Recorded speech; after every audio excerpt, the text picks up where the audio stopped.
బాబు పోలవరం విషయంలో సోమవారాన్ని సోమవారంగా మార్చుకున్నారని BJP MP GVL ఘాటుగా విమర్శలు చేశారు. ప్రాజెక్టు ఆలస్యమైందనే కారణంతో 1332 కోట్లు అదనంగా చెల్లించారని ఆరోపించారు. బినామీ ఎంపీలకు 5000 కోట్లు విలువ చేసే ప్రాజెక్టులు కట్టబెట్టారని, అందులో చంద్రబాబు వాటా ఎంతో సమాధానం ఇవ్వాలని డిమాండ్ చేశారు.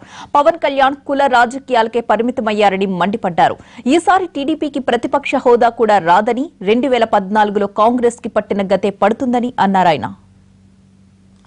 సోమవారం పోలవరం నేనేదో వెళ్ళి ప్రతి సోమవారం వెళ్ళేదో అక్కడ సాధిస్తున్నాను, ఏదో అక్కడేదో ప్రాజెక్ట్ రివ్యూ కోసం వెళ్తున్నాను. మరి మీరు అనేక రాష్ట్రాల్లో ఇరిగేషన్ ప్రాజెక్ట్స్కి వెళ్ళటం లేదే, ఇక్కడికి ఎందుకు వెళ్తున్నారు?